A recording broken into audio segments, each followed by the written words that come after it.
And today we are reading the people's budget.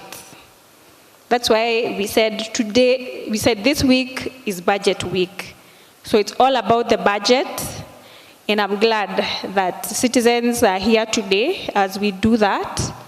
And so we are going to start with our national prayer, which is our national anthem. So I would request all of us to stand. And because it's a prayer we are making, we are going to sing the entire anthem. The entire anthem. So I want us to stand. Na kama maombi, I want those words to sing word by word. We are citizens of this country. We are taxpayers. We are the people. So I hope we're going to make this prayer sincerely with intention. All right? So I'd like us to start.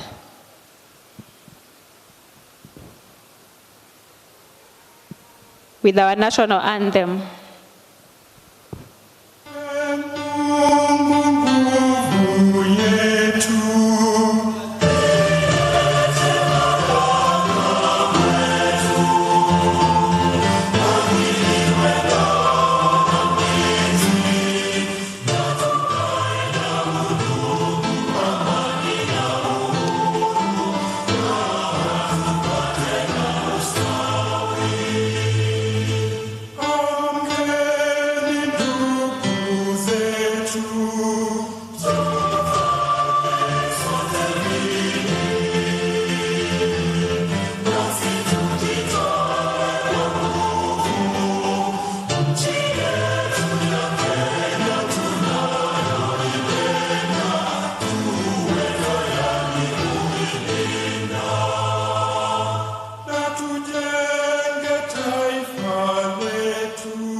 Thank you. We're going to do the East African anthem.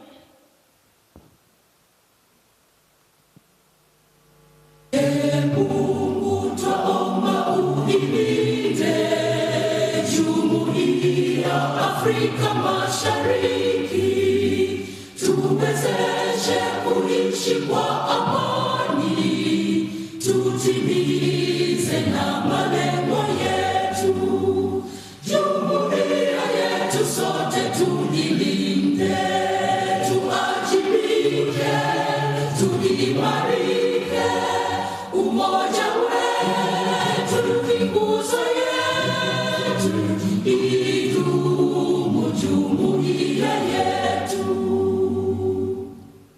Thank you very much. We can take our seats.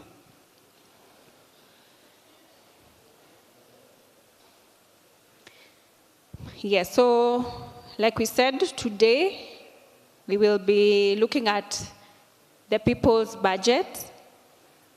And I want, before anything else, those of us who are here today, it would be very nice if we got to know each other, but unfortunately we are not able to do that. So I want us to take 30 seconds, okay, 1 minute.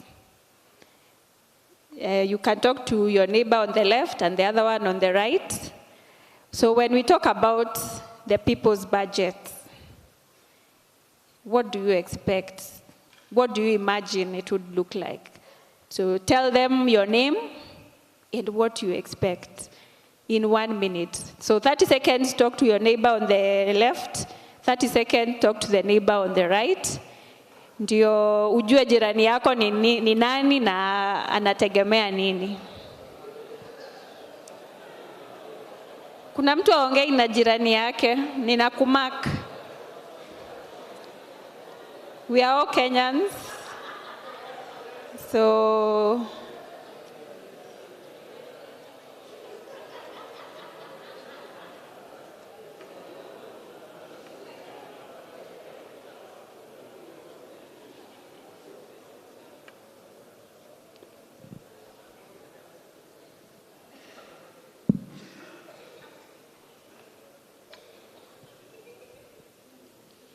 Kuna watu washamaliza. Huyu alikuwa na expectation moja tu. Thank you very much. I hope we've gotten to know who your neighbor is, what they are expecting, what they are looking forward to. And as I was looking at people talking, some were smiling, others were making faces, others were not very happy. I am very curious to know. Unfortunately, I might not get the opportunity to, but I hope before the end of the day we'll get to have those insights. So to start us off, I would like to welcome Mr. Alexander Reithi to help us open this session. Karibu sana, Mr. Alex. Let us appreciate him.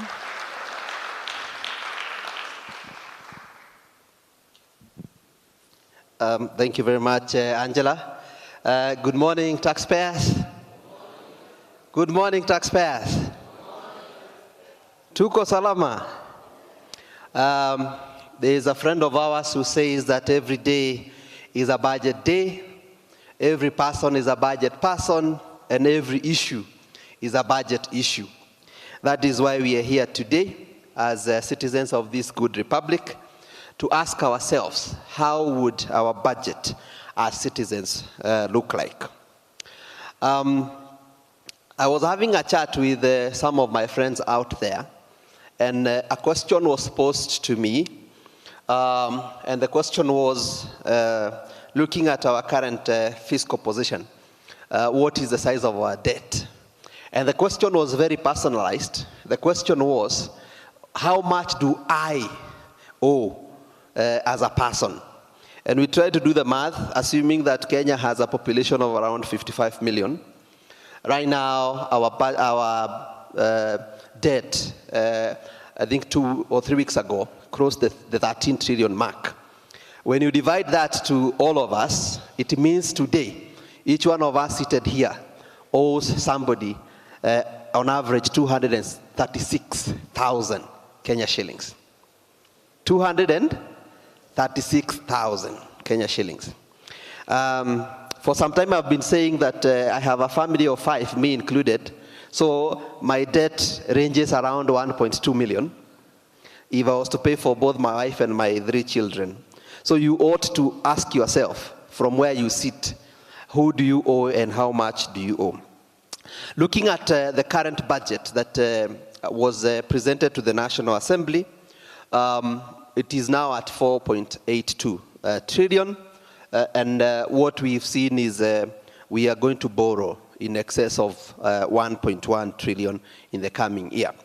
So if again we were to divide that amongst ourselves, then you would see the sort of a debt that we are going to acquire in the next 1 year.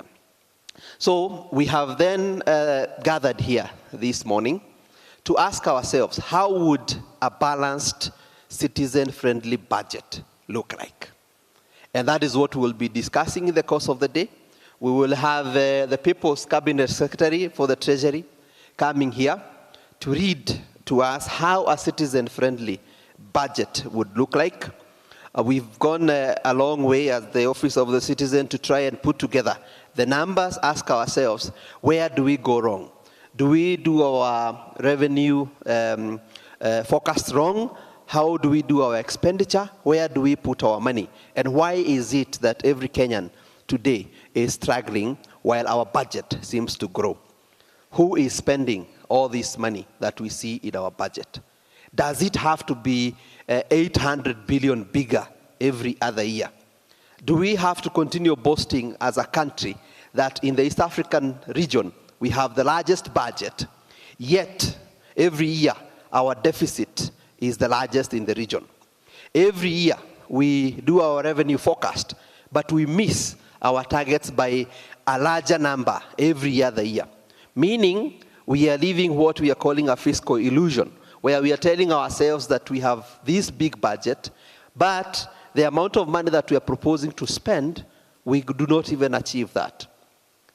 So that is why we are gathered here today, to ask ourselves those questions, and to actually even ask ourselves, do we even need the elaborate budget reading ceremony that we normally see every other year, while the citizens out there in our villages are complaining that maisha ni ngumu. Have you talked to anybody in business this year, especially those who come from parts of the world where when they are doing well, huwa wanasema aje? Ni kujaribu tu. Ni kujaribu tu. That is when they are doing well. But right now, when you talk to them, they will tell you things are bad. So we need to ask ourselves those questions. How are we planning to tax? And after we tax, how do we spend our money? Do we need the kind of, the size of government that we have? Do we need the sort of expenditures that we are having? What is happening with our investment in the digital infrastructure? Do we need the sort of internet connectivity while still doing the sort of trips that we do across the globe? Is it possible for us to do virtual international visits? Is it possible for us to do international state visits, for instance? Those are the sort of questions that we want to ask ourselves here today. And we hope that the people see us when he comes here.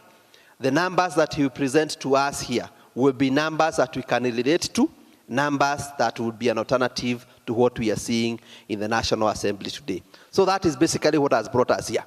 The last time we were in this sitting, we said, as citizens, the only question that we need to ask is, we have allocated this amount of money, why? You have allocated this amount of money here, why? We also want to ask ourselves, where are we going to get this money, and is there an alternative? So that is basically why we are here as citizens, to present an alternative budget statement to what we will be seeing on Thursday. So karibu sana, and I hope that this will be illuminating and exciting for all of us. Karibuni sana. Thank you very much.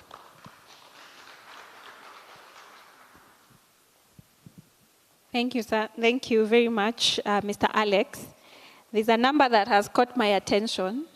I don't know if it has caught yours. 236,000. And that is, you've not factored in your Fuliza, your Tala. So I don't know how that sits with you.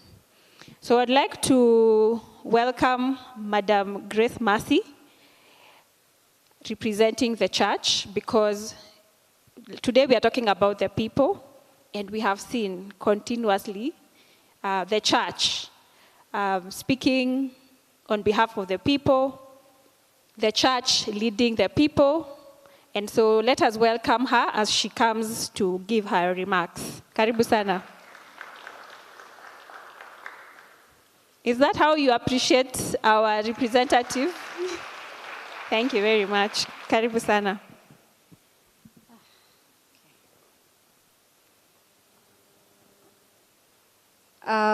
Morning. So we have taken tea. Good morning. Okay. So I work for NCCK and in the governance department. So basically what you're doing here is citizens' engagement on what affects us every day. And as Alex has said, it is matters budget. So one thing I know that we usually say, even as Kenyans, tunakulanga GDP. Do we eat GDP? We don't eat GDP. What do we eat? Okay. What do we eat? And we don't eat GDP. So, and that's one of the things that we, even as we are conversing today, that we look at our healthcare. We look at our education. That is where you ask, does GDP take my child to school? No, it does not.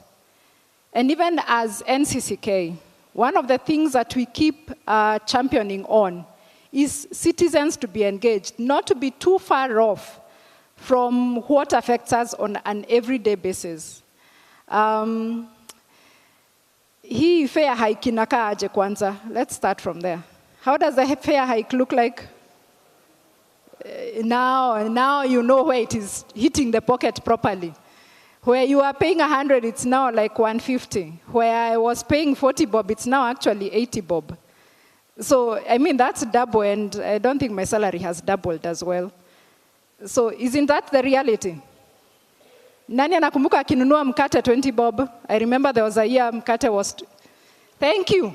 Yes, once upon a time, bread 400 grams was 20 bob. Right now, mkate ni? So that is how many times? Times 3. So it's not even 100%. That's what? 200%. Huh? Na nile mkate bado. So my opening remarks look at that. What is our dignity in terms of this budget? So the people's budget is the citizens' budget. It should not be compiled at a desk or within seats. And so that is what matters to me. When you go to the hospital about healthcare, when you're taking your child to school, you don't want to hear, or they have added the school fees. Who knows that the capitation for school fees is now 95 bob per child? What is 95 bob to you? For the whole term, can it buy a book? Let's be honest. It's 95 bob. And there is an MP somewhere who actually voted for capitation of 95 bob for your child. Is it per term or per year? Per term. So one thing that we often say is we do not eat GDP. And it's true. So what does it mean to have a 4 trillion budget? To you, what is a 4 trillion budget? And has that 4 trillion budget been informed by your needs and your desires as a citizen? And so we need a budget that is all based on fiscal, is it large living? Whatever we see around, it is too much large living. And that is not what the 4 trillion should be based on. And it often rejects, our citizens' budget should reject what the elites stand for and the large living. We cannot have a budget that is pegged on what the large live on. It doesn't work for us. And so we need a budget where we can track. And I think today it's a very key discussion of what is that we are tracking of our 4 trillion budget. Where each coin goes, you know where we owe the government, but at what point do you owe the government? They're the ones slicing you from whichever way. And we all pay tax. By the way, we all pay tax. It's not just about the salary slip. No, it's about the fact that when they are going to make this year's budget presentation, it means your M-Pesa, in terms of sending the money, will add up. So either way, you're getting taxed. So we need a budget that reduces inequality by ensuring access to quality and affordable. Atusemangi bora healthcare, sinasemanga healthcare bora. So long as it's a healthcare that even our members of parliament can go to in the middle of nowhere, that is what the budget should be on. Our education sector, that is where our budget should be on. It should not be a budget for some and not for others. We need a budget that is transparent about how our money is being used. So that's where we need to ask, even our very own parliamentarians, how did you come up with this budget? Why are you passing this budget? You sliced us last year. You're still slicing us this year. You cannot meet what we need to meet this year. So we go back. We still owe people, and we still owe the government, but the government does not feel like it owes us that transparency. So we need a budget that also empowers us as citizens to question back without too much hula-baloo. And we need one that is tired, a budget that is tired of wasteful expenditure.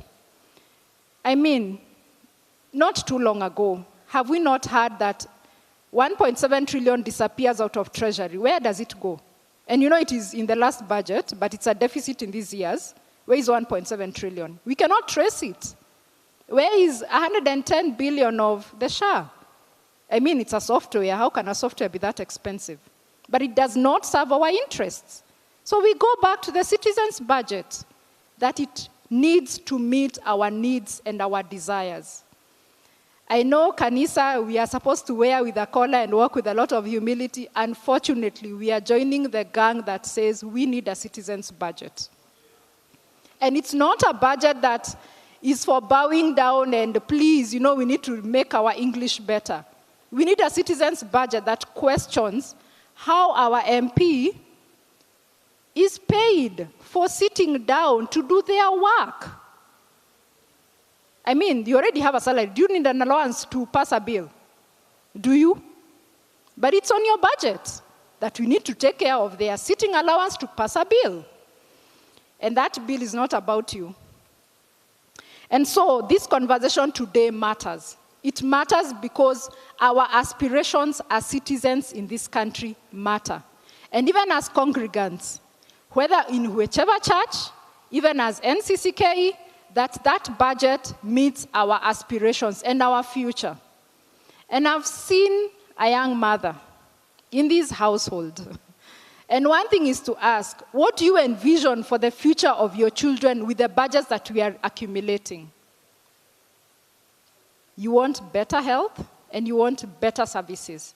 And so that's why we have our conversations today on our citizens' budget. Thank you.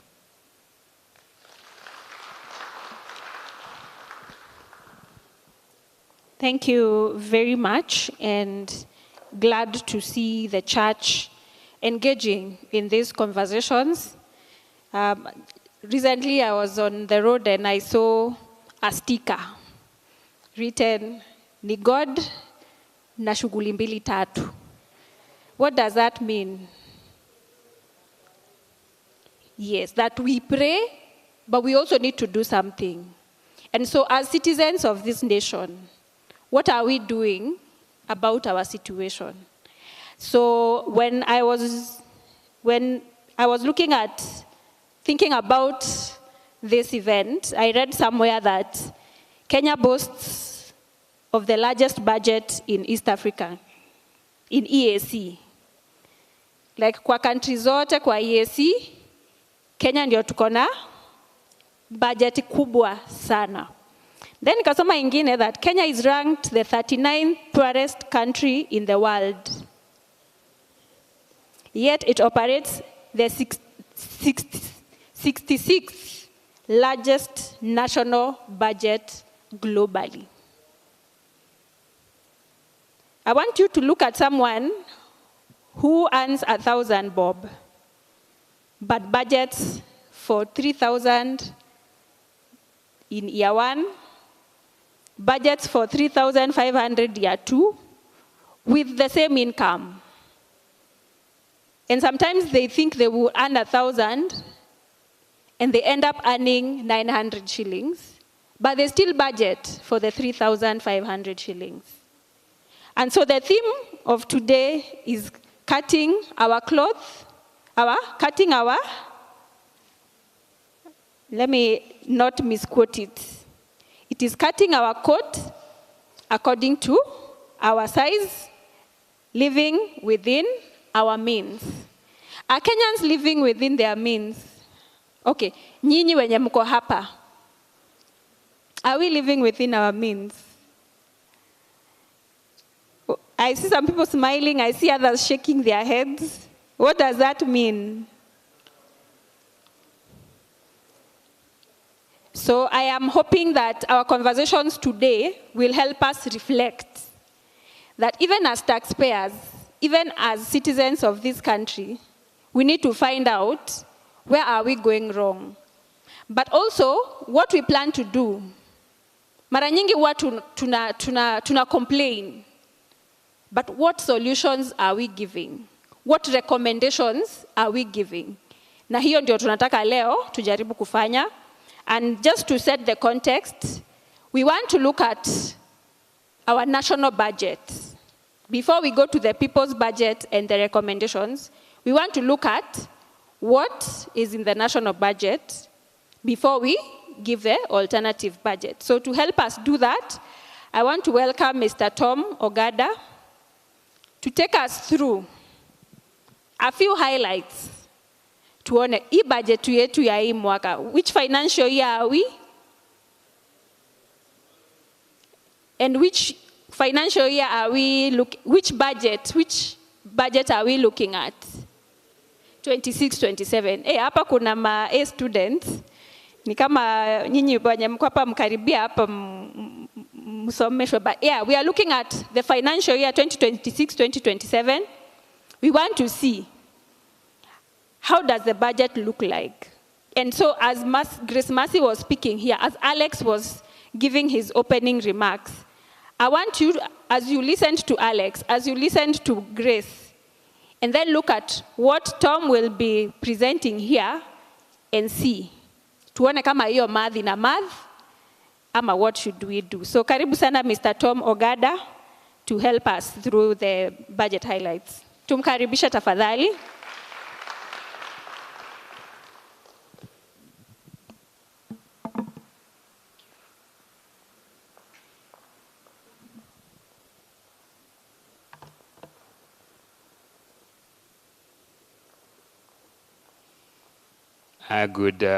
Good morning.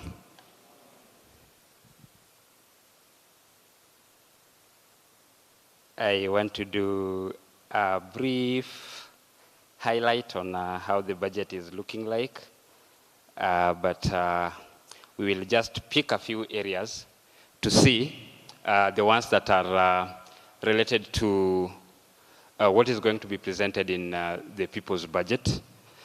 The one that I think it has got some proposals that we are going to look at. So we picked a few things here and there that are going to guide us. But before we do that, we need to know how much are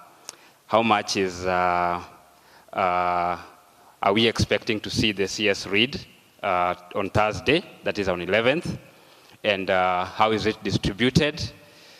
Then what is prioritized in that budget.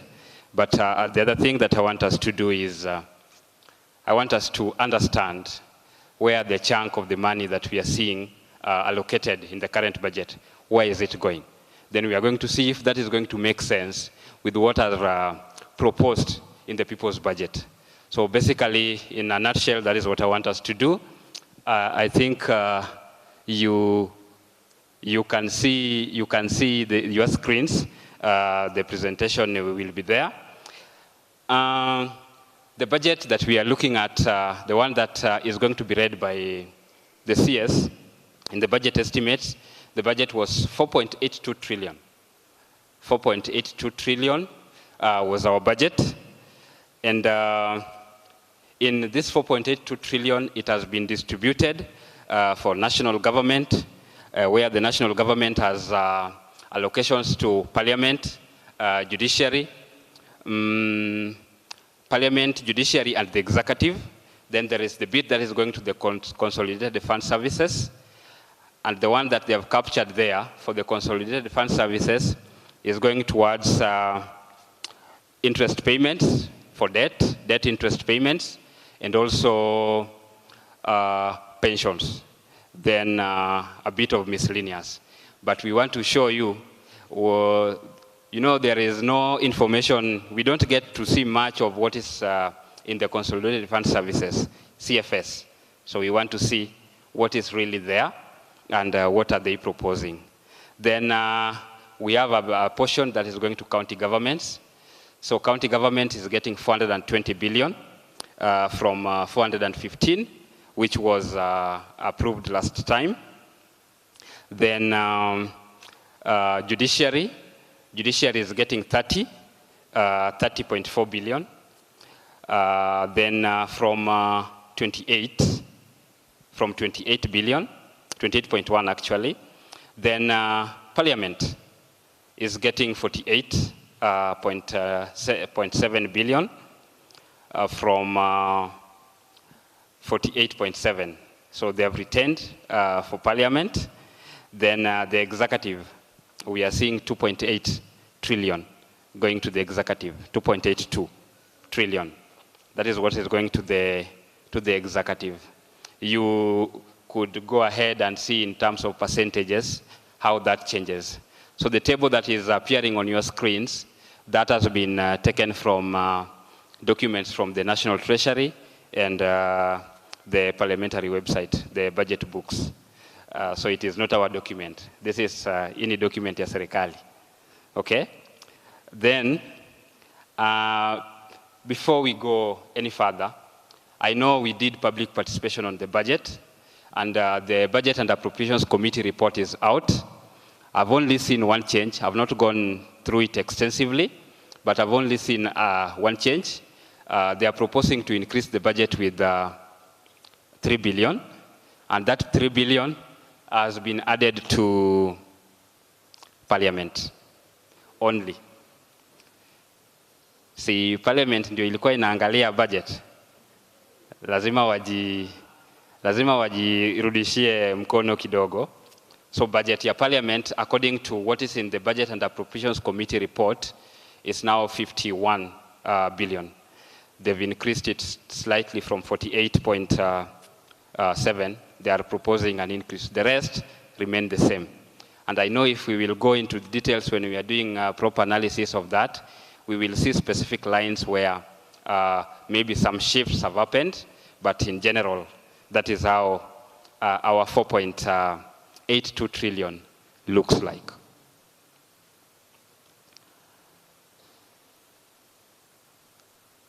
The other thing that I would want to take us to is that table on fiscal framework. That is a summary.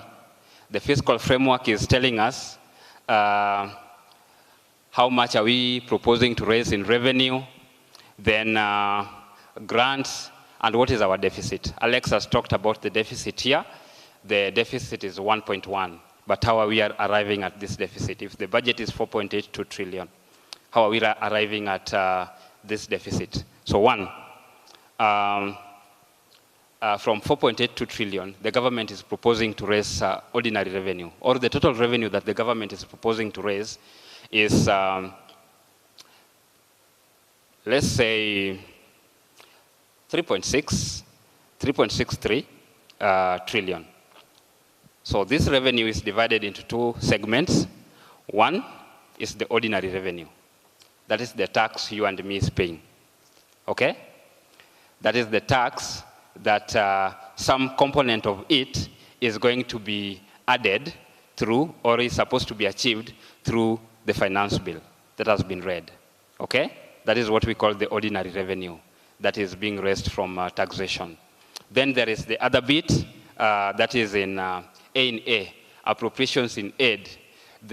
Some fees that we pay when we are accessing government services, when we do the road maintenance, levies, such kind of things, those are A&A. There is also when you want to access e-citizen, the charges that you get there, that is appropriations in aid. Another bit that is also comprised of appropriations in aid is when you are going to school and parents are asked to pay some portion of the fee. That is appropriations in aid. Okay?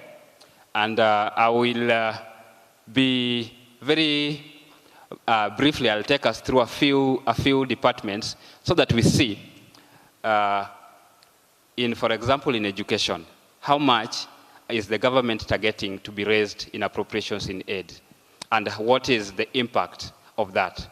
Because it means if we have a budget of 787 billion or 780 something there in education, if appropriations in aid is to a certain extent, if it is higher, it means the burden of raising that goes back to the pocket of parents and guardians who are taking their children to school. So, the ordinary revenue this time round, we are projecting at 2.98 or 2.98 trillion. And the people's budget that is going to be read here is going to propose a certain figure. There's a very big problem with the figure that we are seeing there on, don't look at this one. Don't look at that one. I'm still explaining something here. So when you look at what is in, what has been proposed for ordinary revenue, we are using different numbers to do the projections. But when you do those projections, like currently, last financial year, how did we perform in terms of ordinary revenue? We achieved 2.57 trillion, okay, in terms of ordinary revenue. But this year, we are proposing to go to 2.9, which is likely not possible because of the reasons we are going to see in the people's budget. In A, 644 billion. So we know where that is. Then in grants, we are expecting to receive 43.6 billion. Some of these numbers are a little bit big or they might not make sense, but we are going to see when we tie them to what they can do to us. The deficit is 1.1 trillion. So the budget is 4.82 trillion. After tumeraise taxes, ordinary revenue, appropriations in aid, na tumepata grants, bado we don't have 1.1 trillion. So 1.1 trillion is what the government is proposing to go and borrow, domestically and externally. So domestically, we are going to borrow 995 billion, okay? Every week, we have to borrow so that we get that. And last week or 2 weeks ago, the CS confirmed that one of the reasons why we are borrowing is to fund recurrent expenditures. It's for us to pay salaries. He said that, okay? Apart from salaries, maybe it is for us also to do some trainings here and there, and also for us to fund domestic travel and foreign travel here and there. Those are recurrent, falling under recurrent expenditure in one way or the other. Then external financing is 116 billion. So allow me to explain one thing. The domestic borrowing has increased to 995 because of another reason. One is IMF has not given us money. World Bank has. There's our allocation that we are going to borrow from World Bank. But IMF is yet to commit money that we are going to borrow from them. So that means the gap that we were supposed to go and borrow from IMF, we have to come to the domestic market and do what? And borrow. So that is why that is increasing to that extent. I think up to that, I'll skip a table there so that we run very fast.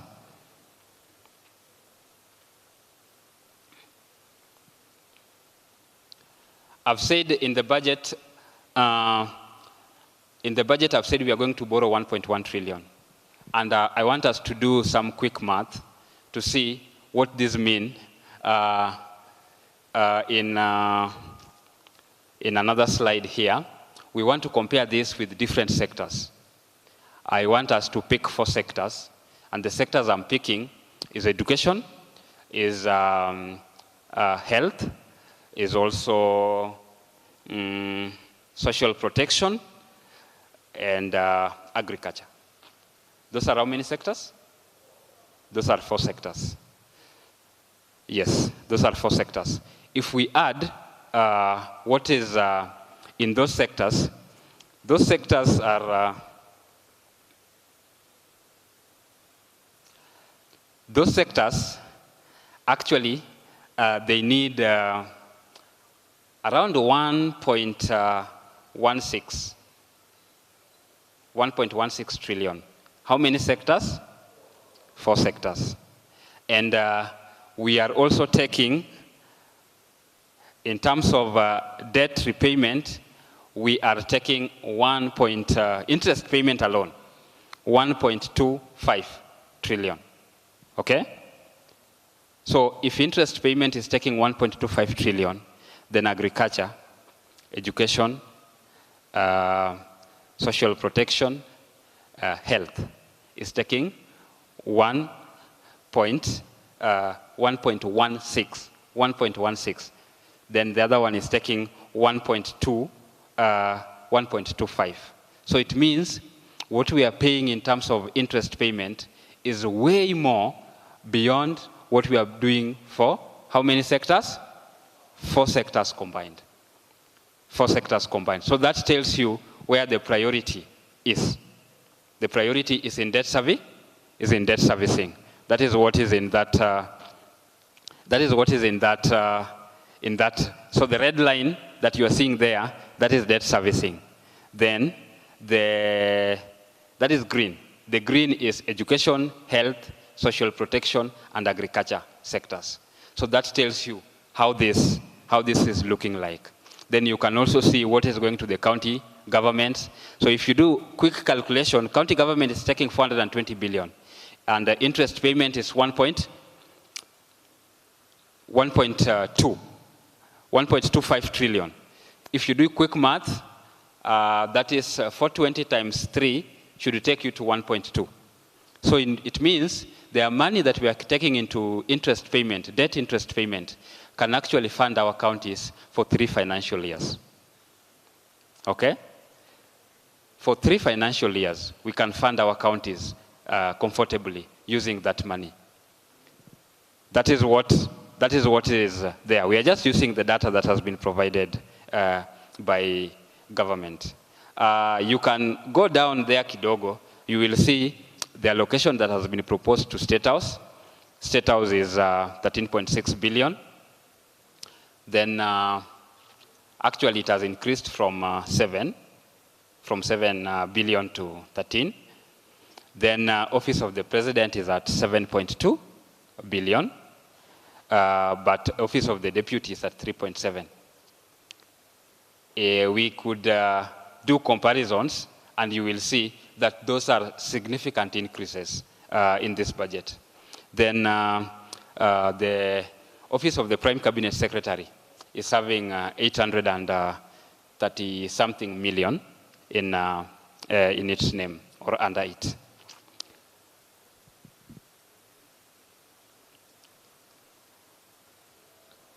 I want to skip this one. I've explained this one. I want to move to, there is a slide, the next slide, please. Yes, this one. I've brought us here intentionally because last evening when we sat with our colleagues, we were trying to see that where could this money be going? And this is because of the proposals that are made in the people's budget. We are saying that that budget is really unrealistic and it is not for the people. But we want to see where is this money going to. So if you look at these columns, you see the tallest one.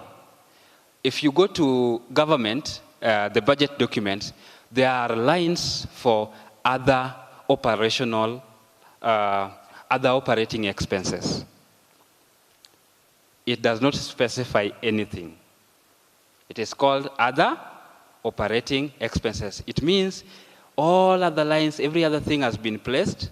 Then there's another line that is being added hapo chini for any other thing, any other operational expense. Then we wanted also to see how much is going into that. Then we also wanted to see how much is government using in terms of training and expenses. Okay? How much do we use in training each and every year? Then, how much do we spend on domestic travel? What have we budgeted for domestic travel? Then, what have we budgeted for foreign travel? Then, purchase of furniture and general equipment. Those are some of the lines that they are block figures, and we don't know what actually is being purchased. We don't know what the operating expenses are. So when we did a quick math for all the ministries, MDS, and the state agencies, including Office of the President, we realized that other operating expenses, the amounts you are seeing there in that chart, they're in billions. Okay? They're in billions. So in other operating expenses, the government is going to spend or has allocated 153.4 billion. 153.4 billion. Juzi tuliambiwa the holiday, the public holiday that took place at Wajir. That stadium was constructed in less than in 3 months or so, right? How much did the government say they were spending?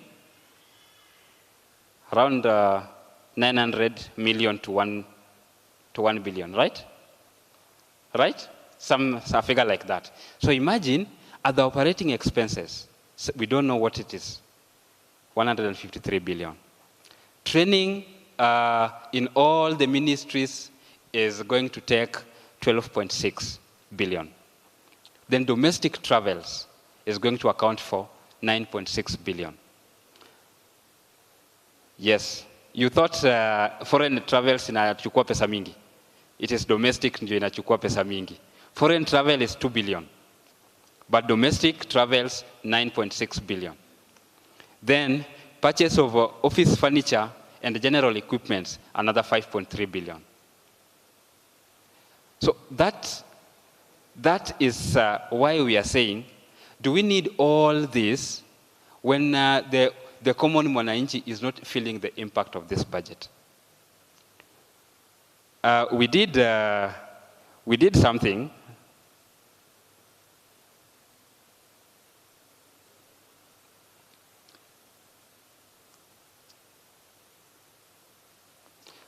So before I leave this slide, if you add all those, that is totaling to 183 billion.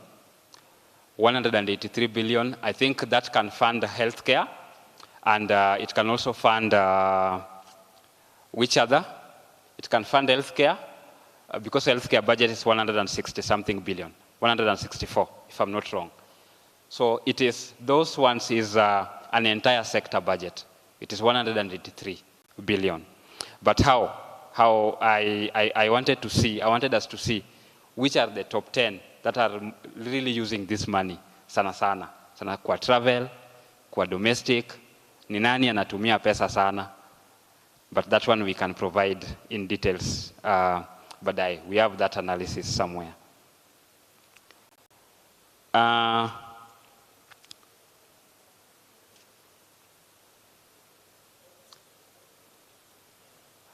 The consolidated fund services, where we are having 1.5 trillion. Where does this money go to, and what does it mean? So we know that 1.25 is going towards debt interest payments. Where does the rest go to? Okay? And we did some small simulation. Allow me to say something on this one. The housing allocation towards housing is 112. Just take us back there. It is 112.3 billion. That is allocation to housing. We were trying to see what can that money fund. Because HELB is 56 billion. So, and the Ministry of Education said, PS Higher Education said, 46 that they were given last time was not enough. 43 actually, that they were given last time was not enough. They needed around 60 something. So imagine if we could take some money from here and take it there, we could not have health issues. Then another fertilizer subsidy is only 31 billion, but housing is 123. So we can see that is, if we were to prioritize fertilizer subsidy, this money could be 3 times our allocation to fertilizer subsidy. HELB, it will fund twice, because that is what will give us 112 billion. Then examination fee, 11 billion, it could do that 10 times, because it is 9.5%. If we were just focusing on ensuring that we don't pay, no child is paying examination fee in this country. So we could get that, but our priority again is affordable housing. Allow me to take us to the bit, I want us to see something on CFS, but specifically I want us to go to pensions. Under pensions, I want us to see there is some amounts that are being taken somewhere that I think I find very interesting for us. There is a bit, the first line, there is a component that is going for other pension schemes. And other pension schemes, if you look at what is covered in other pension schemes, we have early exit benefits, we have UK government refund. So, for UK government refund, just take us to the next slide. For UK government refund, these are people who worked here post the colonial period, between 1920s and before we got independence. So these people are being budgeted for in our budget each and every year. And the allocation is 39 million. Right now, there is 39 million that we are supposed to pay to the UK government, one of the sovereignties that we are also supposed to borrow from. Okay? So we are borrowing from them, but yet we are also paying them pension services. So we need to see, the question is, how much can 39 million do in Kenya? Or I can ask a simple question, is a standard classroom. I know there are people here who interact with BQs and quotations. A standard classroom that can carry, say, 45 learners. How much can we use to construct a standard classroom? Standard classroom. Yes? You're saying 1 million, another person? 1.2 million, yes? 1 million. Yes, another person? So if we go with 1 million, and we are saying 39 million is going to the UK government, we are pension refund, so that means we are losing 39 classrooms. So if we have learners somewhere in this country who are seated under a tree, they know the money that could have gone to fund their classrooms, it has gone to the British, to our colonialists. So that is the simulation. But I want to ask another question again. If we want to do a level 3 hospital, how much can it cost? How much can a level 3 hospital cost? Ask your AI. In Kenya, how much can we? Someone? A quick math? Yes, sir. You're saying around 6 million you will have a hospital that is fully equipped? Ama it is just the construction? Construction, 6 million. Another person? 39 million for an hospital, level 3. Yes? Fully equipped, 39 million. Okay. So let us work with 6 million. We are constructing an hospital, okay? 6 million divided by 9 million.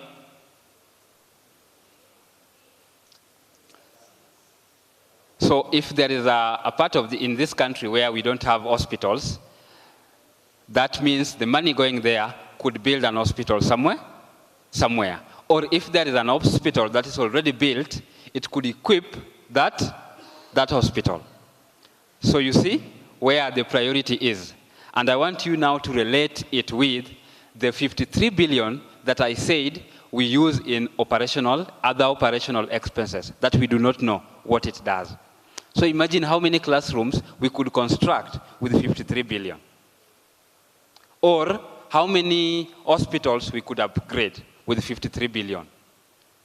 And that is what we are going to see when we are talking about the people's budget. That is a snippet of what is in this budget and how it looks like. But in terms of foreign travels, let me or had indicated this. Foreign travels, we are using 2 billion, and 9.6 billion is going into domestic travels. Then other operating expenses, 153 billion. Then purchases hizi kidogo kidogo za kwa office furnitures, 5.3 billion. I wanted to let us know that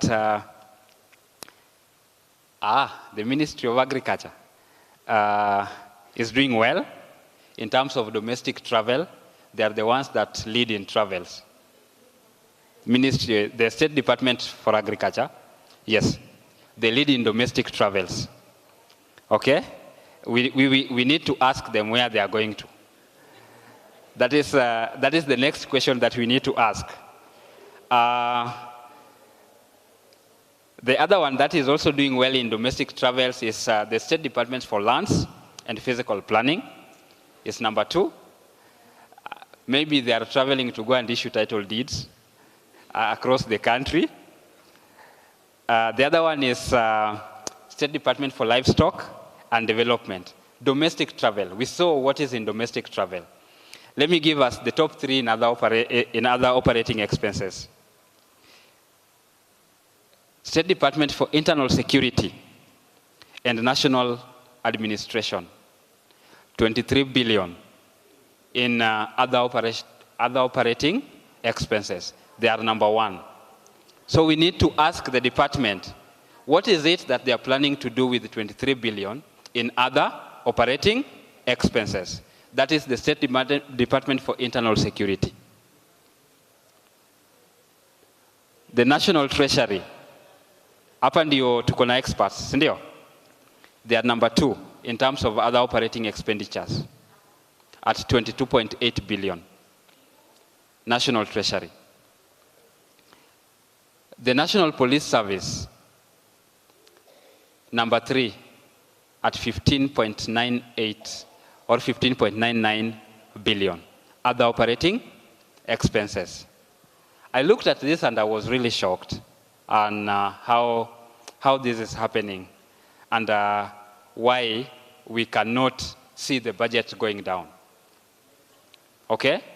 There are a number of things that are hidden, and that is what I wanted us to have a look at when we are going to see what is in the people's budget and the proposals on areas that can be cut.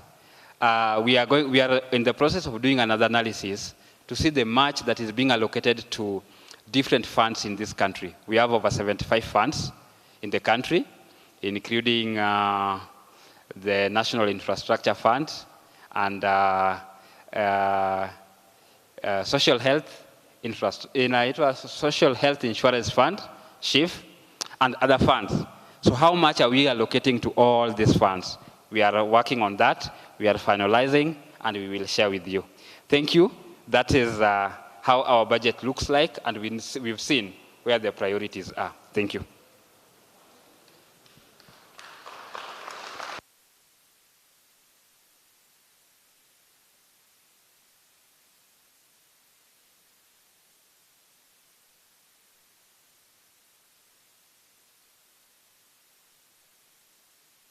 Mmeshangaa hadi mmekosa nguvu ya kupiga makofi.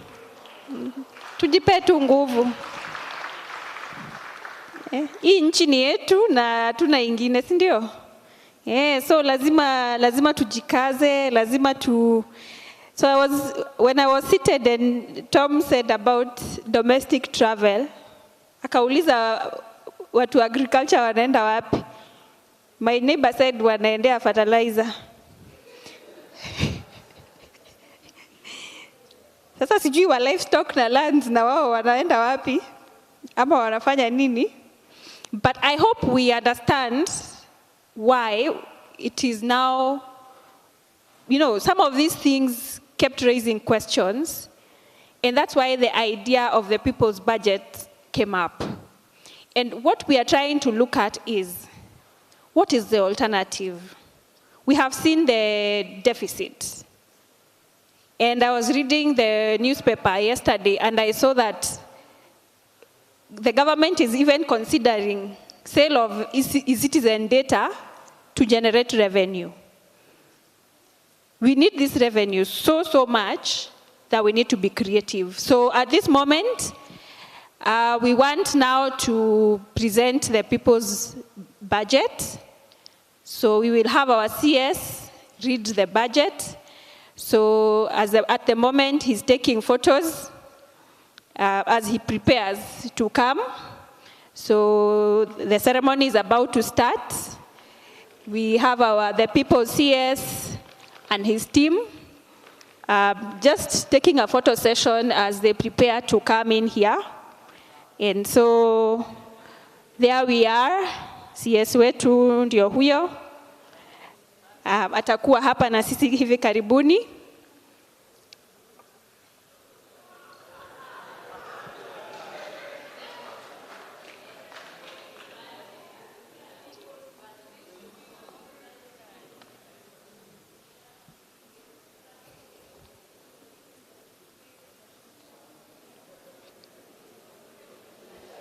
So you can see our people,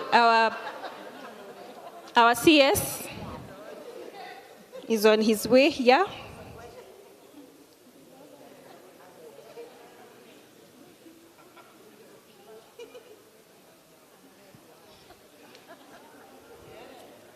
Yeah, he's the people's CS, so lazima ceremony ifanyike.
Let's give him a standing ovation. Our CS. Let us all stand and welcome the people's CS.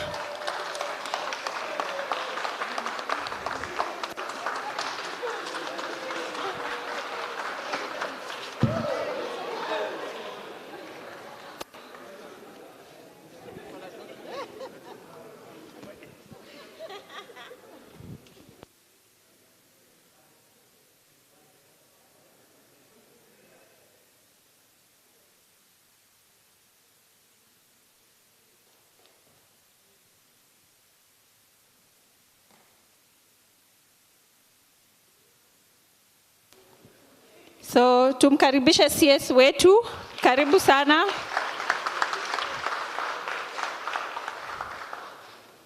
Ya mheshimiwa Bwana CS, we are here. We are ready for you. We have been looking forward to having the people's budget. So we'd like to welcome you. Karibu sana. Kwa shangwe na vigelegele tumkaribishe CS wetu. Karibu sana Bwana CS. Karibu utusomee bajeti yetu ya mwananchi.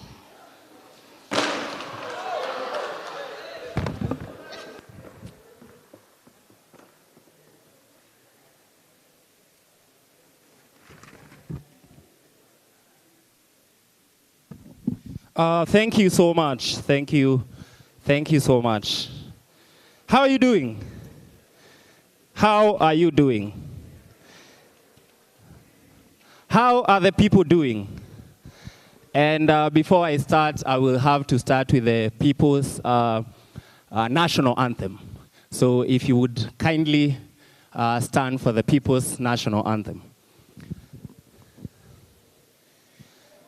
Niko njaa hata siwezi karanga, hohe hahe shagala bagala, niko tayari kulipa gharama, sitasimama maovu yakitawala, sitasimama maovu yakita.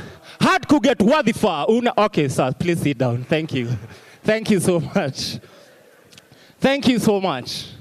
And I am happy to be here on this joyous occasion. And I can see all of you are here. And I know what you're wondering. Who is this handsome man? Yeah, it is me, the People's Cabinet Secretary, the People's Body. That's what they call me on the streets. They call me the People's Body. The body's body. My body, eh? Where are my bodies at? Yes, yes. And we are here today to present the people's budget because as a people, we are the ultimate voice. And I will reference the Latin saying that says, Vox Populi, Vox Dei, which means the voice of the people is the voice of God. You guys don't know Latin. I am surprised. Yeah, because I am a learned CS myself. I am the people's body. I am the body's body because I know Latin. And I have just referenced a Latin phrase that you did not understand what it means. It means the voice of the people is the voice of God. And that goes to the philosophy of our Constitution. Because on Article 1 of the Constitution, of the Kenyan Constitution, it says, all sovereign power belongs to the people. And the people shall, not me. Mnaelewa what shall means. Mandatory. The people shall exercise their powers either directly or indirectly through democratically elected representatives. Thank you so much. You are the body in chief. Yeah, you are the favorite body of the people's body. Yes, that's what the Article 1 of the Constitution says.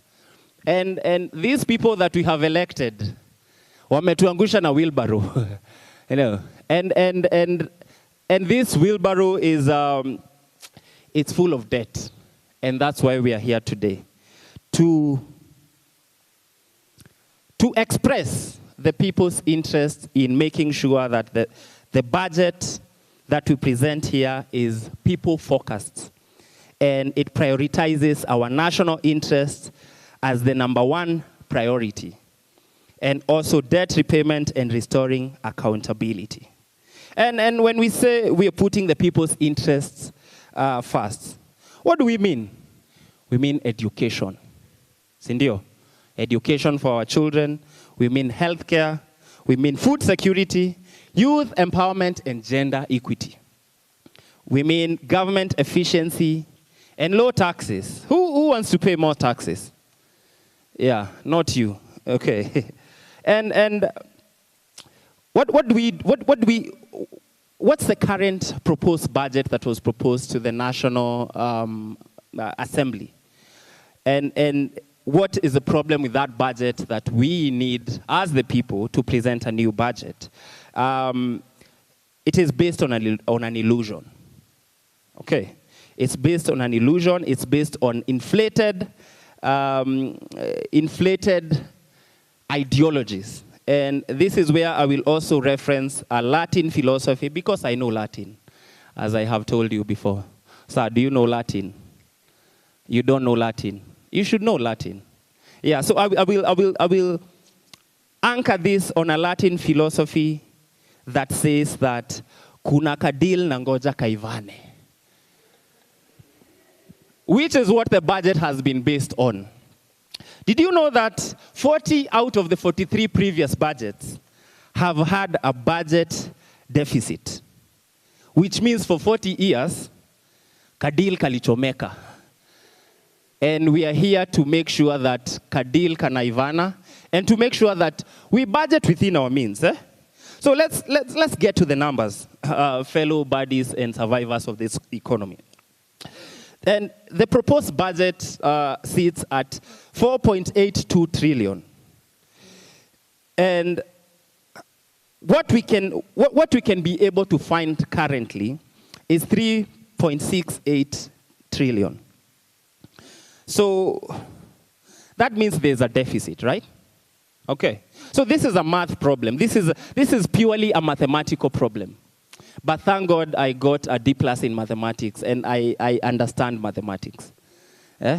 Any D+ people in the I did. So the proposed budget being 4.82 trillion. And what we can fund is 3.63 trillion. And how we fund it is ordinary revenue at 2.986 trillion. And ministry collections at 644 billion, grants at 43.6 billion. Kuna watu wa mathematics ndani? Yeah, because we are doing it mathematically. I want us to solve this problem in a mathematical manner. So this means that we have a deficit of 1.112 trillion. And how we intend to cover this deficit is by borrowing domestically and also borrowing outside Kenya. So the domestic borrowing will be 995 billion, and the foreign deficit will be 116 billion. But if we do the maths, then we will realize that the deficit has a deficit. Yeah. It's crazy mathematics right here. The deficit has a deficit of 32.6 billion. So if the deficit of the deficit is 36.6 billion, what is the deficit? No, that's a question to the class. Mabadi he? Mabadi ya. Wanaume he? No, that's not EOC based ya wanaume. No. We have to do this math together. Okay. Sir, what if the deficit of the deficit is 32.6 billion? What is the deficit? And the deficit is 1.144 trillion. So that's the money that the government needs to raise to be able to finance this budget. And as the people, we are saying, how is it possible that your deficit has a deficit? Can your deficit have a deficit? Okay, let me break it down to you. Because as the people, we are saying, we are proposing a zero-based budget. We're proposing a what? And this we are saying it's the ZBB. The zero-based budget. But, sir, you look like you live in a bedsitter. Do you live in a bedsitter? You look like you live in a bedsitter. Where is that bedsitter located? In Ruaka. You look like a guy who lives in Ruaka. But let me ask you, let's break this math down to a bedsitter level. And we will call this the BBB, the bedsitter-based budget. Okay. So the bedsitter-based budget is very simple.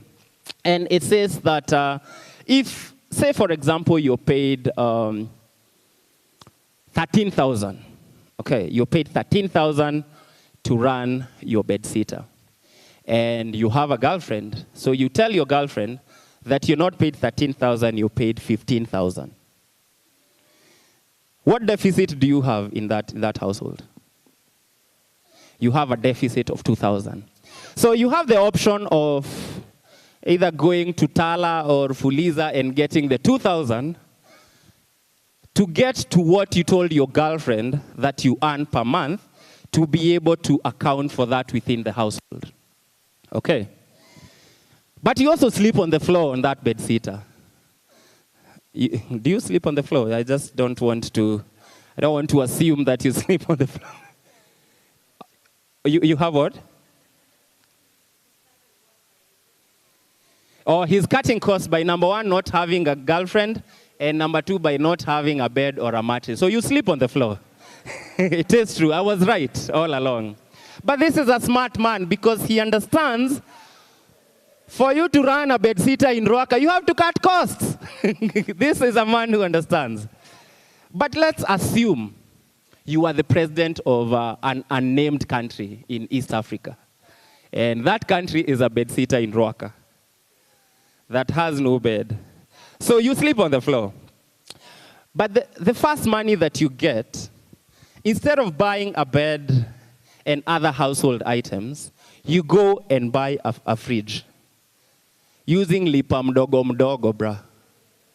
So on top of your 2,000 deficit that you have to ask from Akina Brayo, cheki Brayo, nitumie 2K urgently. Now you have a lipa mdogo mdogo fridge that you have to finance. Okay. But you also have your daily expenses. And because you live in Ruaka, my friend, instead of queuing and waiting for the Super Metro bus, you also use Uber every day. Okay. So this is BBB, bedsitter-based budget. We are trying to understand this complex math using his bedsitter in Ruaka, and also he doesn't have a girlfriend. Any single ladies we can? So you also use an Uber every day to move from Ruaka to wherever you work. Okay. How do you think that household would work out? It's a complete mess. So what do you think you can do? So he has told us you can cut on the girlfriend side. So just break up with your girlfriend and be single for the meantime, because it will cut costs. Okay. But this is not what the government is doing. But this is what we, the people, are suggesting and proposing for the people's budget, because we, the people, understand, because we have a bedsitter in Ruaka. Okay. So what is the people's projection and proposals? To explain this, I will base this, again, on a Latin philosophy. Do you know Latin, my friend? Oh, you told me you don't know Latin. Who knows Latin here? Clap once if you know Latin. Yes, thank you to my learned friends. And I will use a Latin philosophy that says, vitu qua ground ni different. Okay? Because on paper, you can be able to run your bedsitter in Ruaka efficiently. But when you get to Ruaka, that's when now the budget gets real. Okay? So according to an economic survey, the Economic Survey 2026, it says that Kenya's actual GDP, this is a research, this is a survey done, an economic survey done in 2026, that said that the actual GDP of Kenya is 17.57 trillion. Are we together? 17.57 trillion. So let's assume the GDP grows at 5%, which we're being generous here, isn't it? Because for the GDP to grow at 5%, everything has to remain constant. But now we have the fuel going up, we have an election coming up, we have corruption here and there. So for that to happen, everything has to remain constant, and it's not. So let's even assume it remains constant. The budget, the GDP as at now should not exceed 18.918 trillion, which means the revenue projections by the government are based on an illusion. My guy from the bedsitter in Ruaka, do you understand this maths? That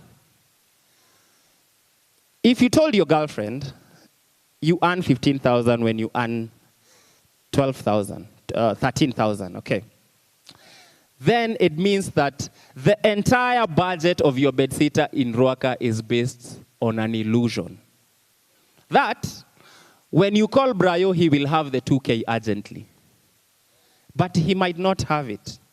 Which is why it's advisable, and which is why we as the people and the bodies, we are proposing that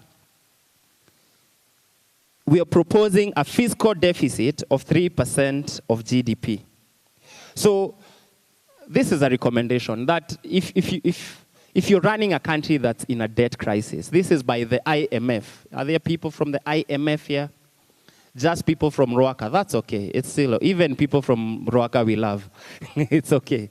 But the IMF suggests that countries with a debt issue should not borrow above 3% of GDP. But you know how much we're borrowing in this bedsitter in Ruaka? 7%, which is completely unsustainable. So domestic borrowing, as per our suggestions as the people, is that the domestic borrowing should be reduced to 451 billion instead of the 995 billion.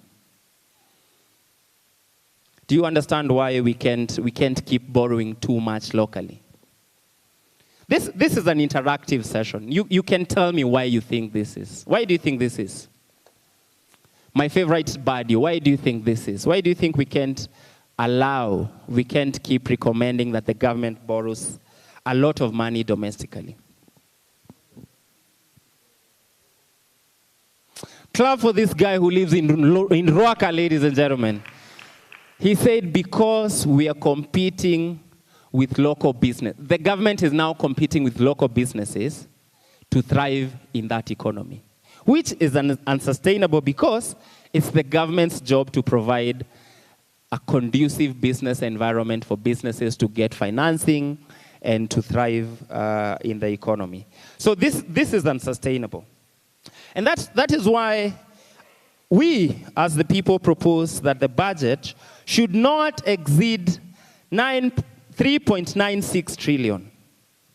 The budget should not exceed 3.96 trillion.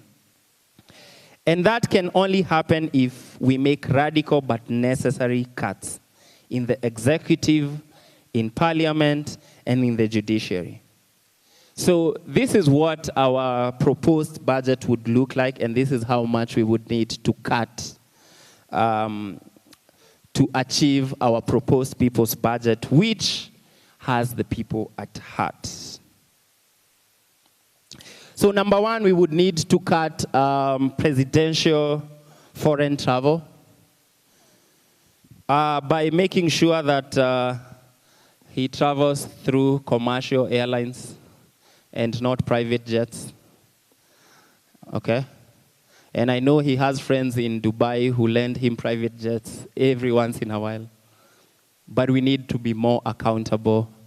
And even the Singapore Prime Minister, do you know the Singapore Prime Minister travels on scheduled commercial flights? Did you know that? But the Singapore Prime,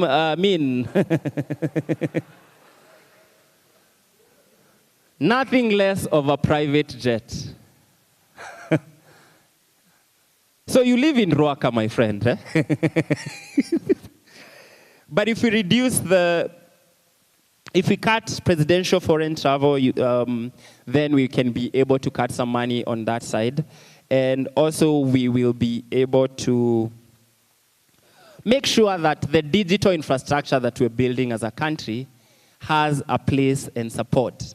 So some of these meetings that they have to travel to, they could be Zoom meetings. They could be an email. Yeah, even this meeting, it could have been an email, but I'm here because this is important. We have to pay attention to the important things. The other thing that we would need to do is to abolish all presidential advisors. Are the buddies still with me? No, I can't hear the buddies. Where are the buddies at? You know, I'm the buddy's buddy. Okay. So we reduce all the presidential advisors because we have so many of them. Yeah? Some we can clearly see are feeding on taxpayers' money and they need to go to the gym. Like we can see, and I'm not mentioning any names here. But if we cut on presidential advisors, and we make it so that the president is advised by the people and the civil servants who are employed by taxpayers and experts who work in ministries, in government departments, and they provide professional and legal advice to the president, we would be able to cut between 5 to 7 billion per year. I just want to make sure, yes, we can be able to cut No, 3 to 4 billion every year. We would also need to cut cabinet secretary positions from what we currently have. I think it's 22 to about 10. Because the 2010 Constitution provides for a lean cabinet that has no overlapping roles. Do you think that will help us save some money? How much do you think that will help us save? 6 to 8 billion every year. Because these people come with offices, with staff, with a fleet of vehicles, with per diems, with all this accumulated and bloated budget, when we live in a bedsitter in Ruaka, my friend. You know. The other thing that we would need to do is also make sure that education is an important thing. Who here got educated through the free primary and secondary education? Clap once if you are a beneficiary of free education. Then I'm going to ask a question. Do you think your life would be the same if that government did not provide those opportunities? Why would we want to rob the future generations of the opportunities that we all have? So the suggestion by the people's budget is to, number one, get rid of all CDF, county bursaries, MCA bursaries, any bursary or fund that goes into education should be abolished and placed in a consolidated, in an education fund, then distributed to all the schools, and this allows for free primary and secondary school education. We will also cut on the convoys from the president and all the government officials, and then all this money will be reinvested from the ZBB savings to go into school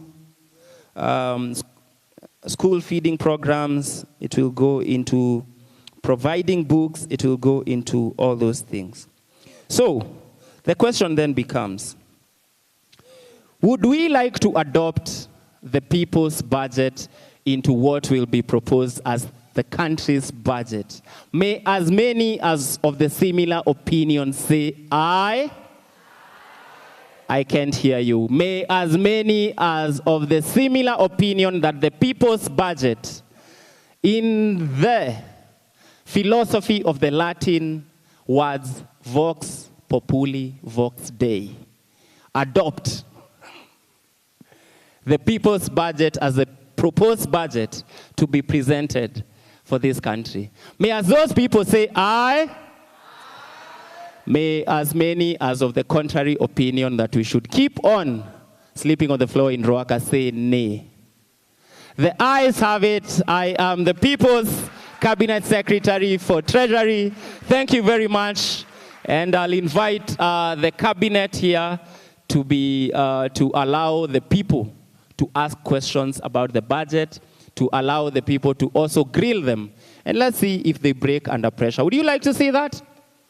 Yes, ladies and gentlemen, I present to you the CSs and the Director of Finance of the Central Bank of Kenya. Please come to the floor and, yes. Thank you so much. Thank you so much. Keep clapping until they get here. Thank you so much. Thank you so much. Asanteni sana. Thank you, thank you. Yes. Karibuni sana. Yeah. I think I'll let everyone introduce themselves so that people know who to direct which question to, because the people have a lot of questions and they will be answered today. Do you guys want your questions to be answered today? Yes. I can't hear people on this side. Are you with the enemy? Who sent you here? No, I'm just trying to figure out. There's some people who look like DCI officers on this side, eh? Yeah. But yeah, we start here.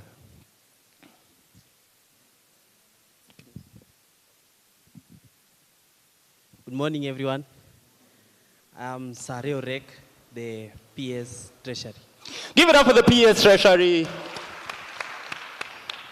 Good morning, everyone. I'm Ryan. I'm the chair of the Budget and Allocation and Appropriation Committee. The chairperson of the Budgets and Appropriations Committee. Good morning, everyone. Habari zenyu? My name is Caroline Nganga, and I'm the People's PS Investment. People's PS Investment, ladies and gentlemen. Hello. Hello, taxpayers. I'm Dambuki who runs the PS planning. The People's PS planning. People's PS Planning, ladies and gentlemen. Good morning, taxpayers. I'm Samuel Ndubi. I'm the governor of the CBK. I keep your money safe. Right. The governor of the CBK, the guy with all the money here, it's this guy. Good morning, everyone. I'm the People's Director, Budget and Fiscal Affairs. The People's Director of Fiscal, Budget and Fiscal Economic Affairs. Habari zenu. Kwa majina naitwa Marion. I'm the Director General for the people. Thank you. Director General for the people.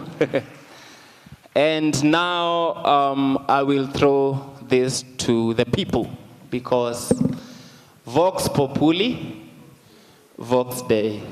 So any people with the questions, there's a microphone there and we will hand it to the respective department head who will be able to answer your questions promptly.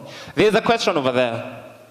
Yeah, Yes, we thank also you. welcome the members of the press as well as the citizens to ask questions Thank you. to our PS.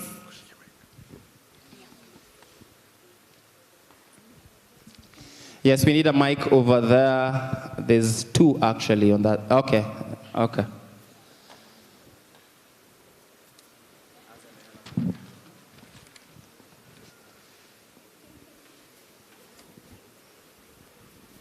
Hi.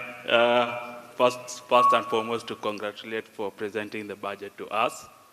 I understand that your proposals cuts are more in the expenditure part, especially in the recurrent. When it comes to, if you look at the Kenyan budget currently, education, health, social protection, and agriculture, there has been a trend of increasing allocation there, but they haven't really given us something substantive in terms of our returns. For example, if you look at agriculture, despite improvement, we haven't seen any economic transformation despite increase in budget. And then also we have something, the stagnation in manufacturing. How does your budget address this? Because these are very essential for the people, especially considering that we have a deficit when it comes to trade balance, which means we are bleeding a lot of money. And then when you talked about recurrent expenditure, I didn't hear a proposal on the office of the presidency, especially considering right now we have allocation to the State House, we have allocation to the office of the president, we also have allocation to the office of the deputy president. My proposal would have been we need to amalgamate all this into one office to be under the office of the presidency so that we can have one budget that can serve both the presidency and the deputy presidency. Lastly, there's something you talked about, the presidential foreign travel. When it comes to the use of commercial airlines, I've done international relations. For this, I'll be the devil's advocate in the sense that commercial airlines are not feasible for presidential travels because presidential travels need security. Also, presidential travels are not like in terms of commercial airlines where you just booked. So how do you plan, instead of doing commercial airlines, I will propose that we have, why the president is forced to charter expensive airline is that what the president is currently using, the jumbo jet, has been used since independence. So I'll propose that we allocate a budget in the coming years, not in this budget line, but in the coming years, to have one presidential jet that can save this money. Thank you. Thank you. Thank you for that question. But you know, nowadays I wonder whether there's a lot of traffic jam within the air because my private jet just delayed and I've just arrived. I'll let the CS respond to the question with due respect. Yes, it is true that the president has to travel with class. And I propose to you that we have a national airline. And it's okay to make the security requirements with the national airlines to be able to take the president to the places he needs to be where necessary. But even more so, the problem is not in the way that the president travels. It's in the frequency of the travel and how expensive the travel is. So there's no need to charter a plane to go to a meeting that could have been an email. I think that's what the people propose, that he can do a virtual meeting at State House. He can do a virtual meeting within Kenya. We have beautiful game parks. We have so much to show as a country. It's not necessary for the president to be out of the country 60 times a year. I think that's the people's proposal. Where are my buddies at? My buddies left, manze. I don't know. I'm left alone now. Where are my buddies at? It's just the man. Yeah, but thank you. You want to take that proposal?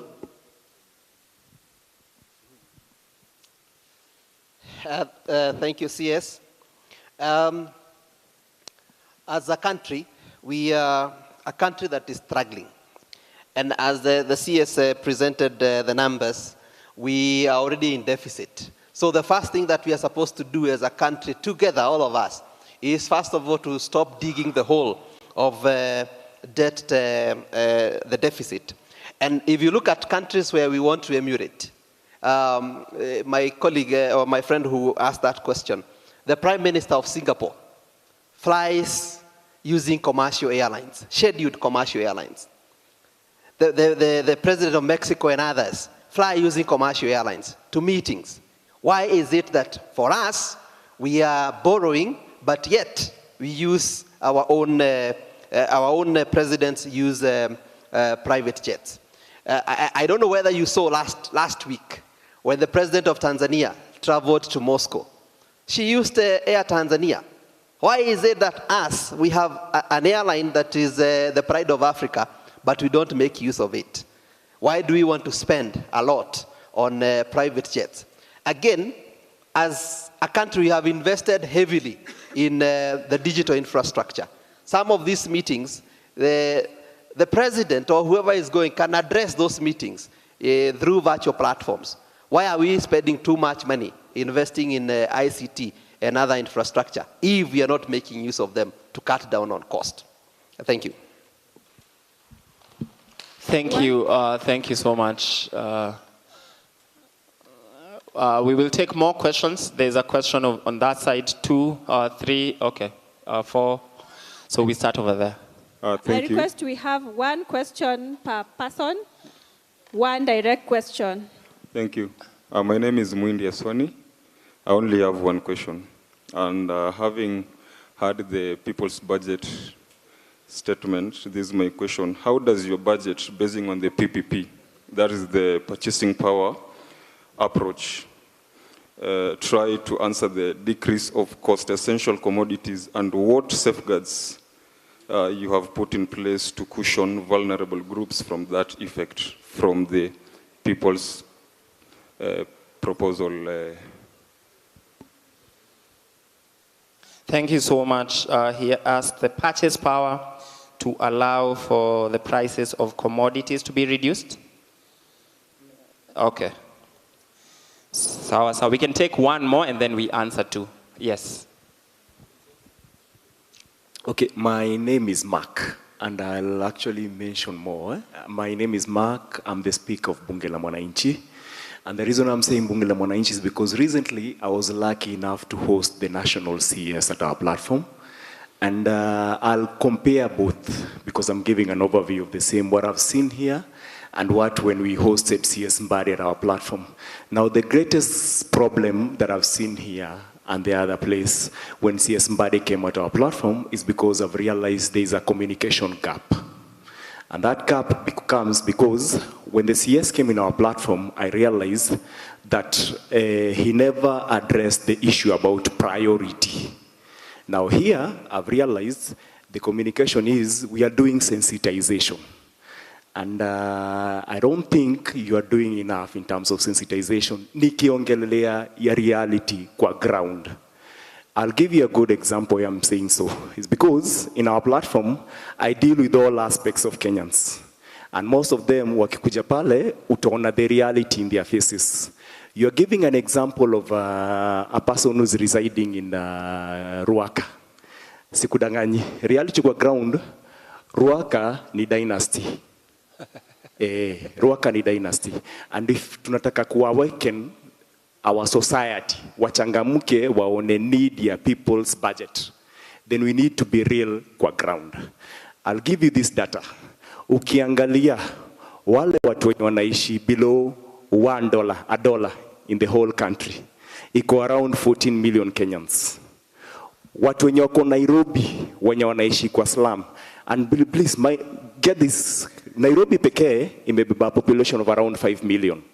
Wenye wanaishi kwa slum ni 2.5 million, nearly 50%. Na tunaongelelea slum mtu mwenye anaishi kwa shanties, nyumba ya mabati and such kind of the pali penye hakuna access to amenities.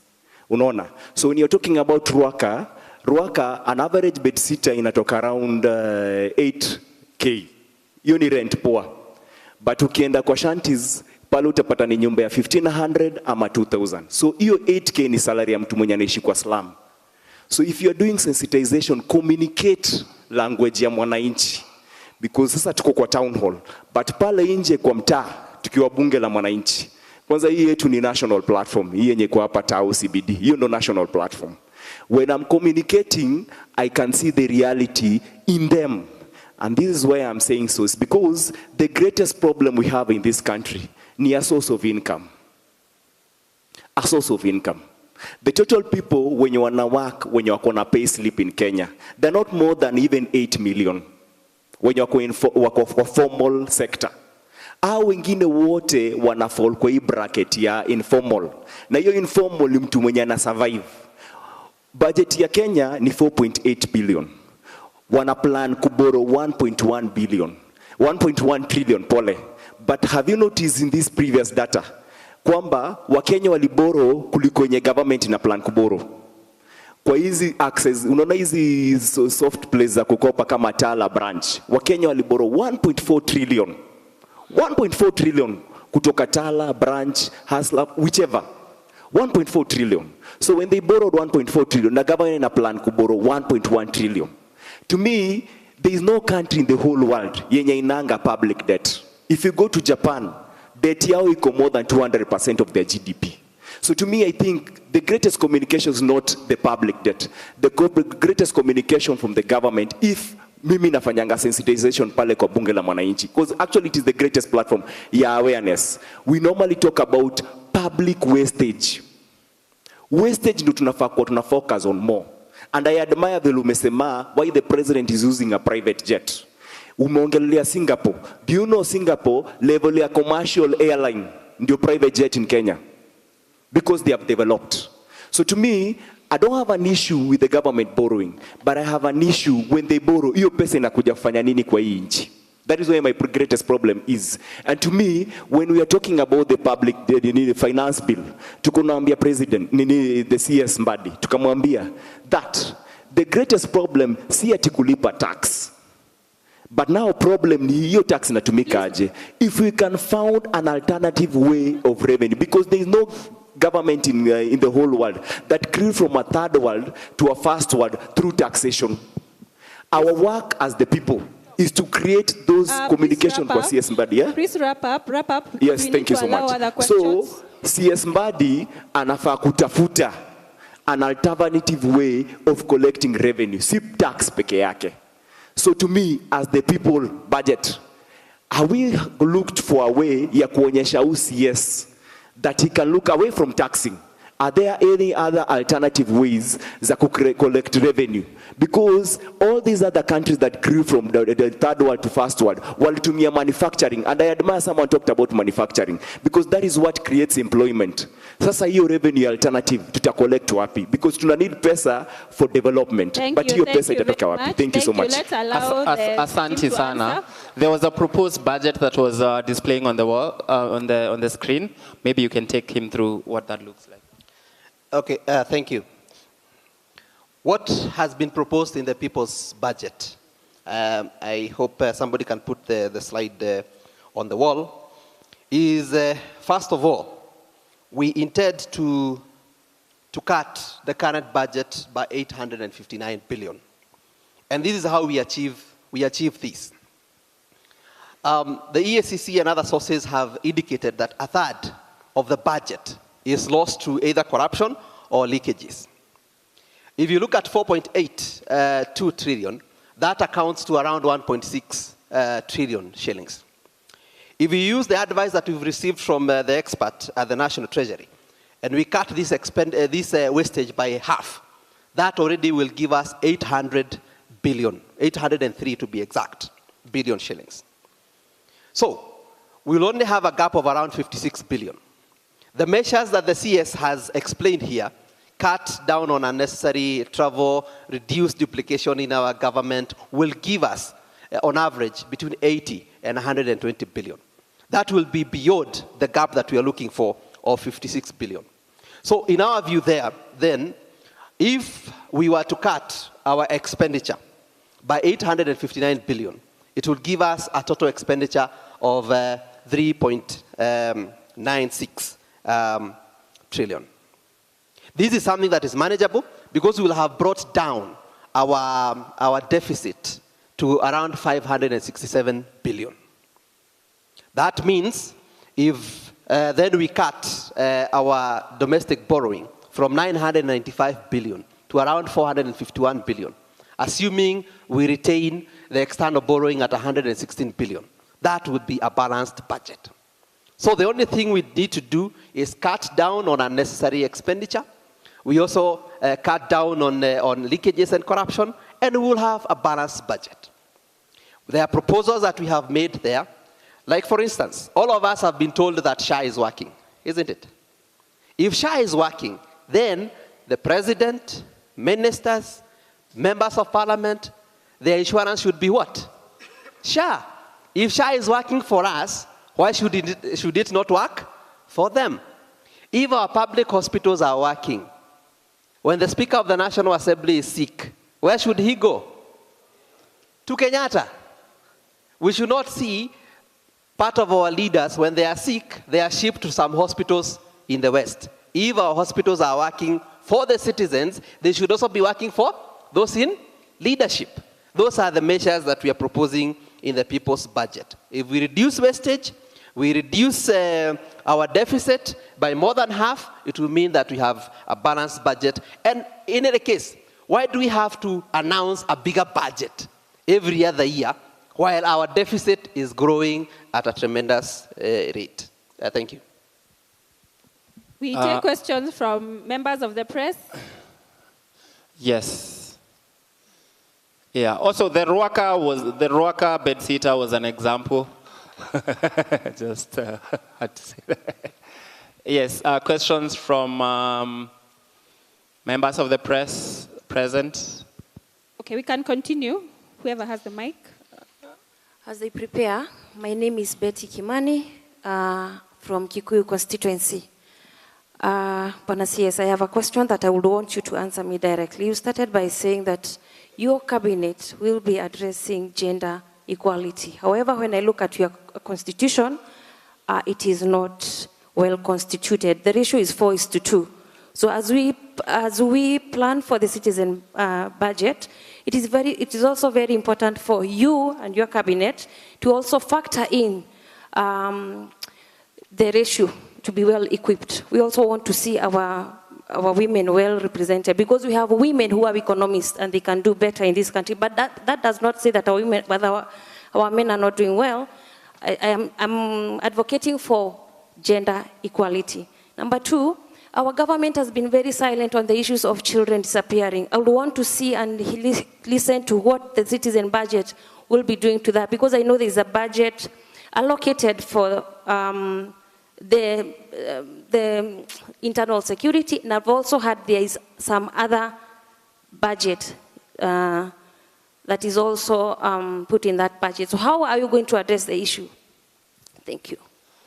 Thank you so much. On the matter of gender equality, I think the Constitution has provision for exactly how that should be done.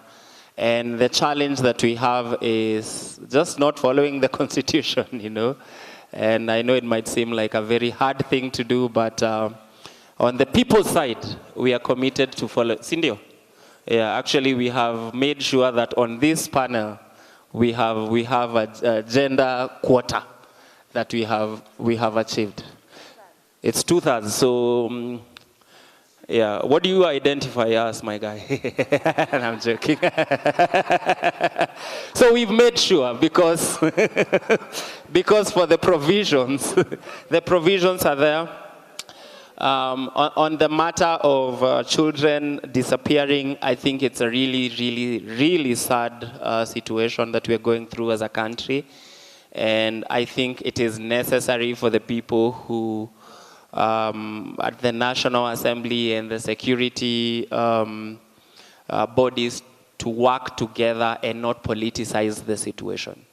Because what we, the people, have realized is that this country has a way of politicizing things that are not political. Kids disappearing is not a thing that's a pro-government or against government. It's just a thing that needs to be addressed urgently, and we call upon everybody responsible to make sure that happens, and those caught in the wrong should face the full force of the law. Thank you. Yes, there's the one in the blue. Okay, fine. Good afternoon. You mentioned that in the current proposed budget, that is 4.82 trillion, we are only able to fund 3.68 trillion through ordinary revenue, which is, you say, your proposal, that is the people's budget, you said it should not exceed 3.96 trillion. Through all these presentations, one thing I've noticed is, I would say that you're saying we have misplaced priorities, sort of.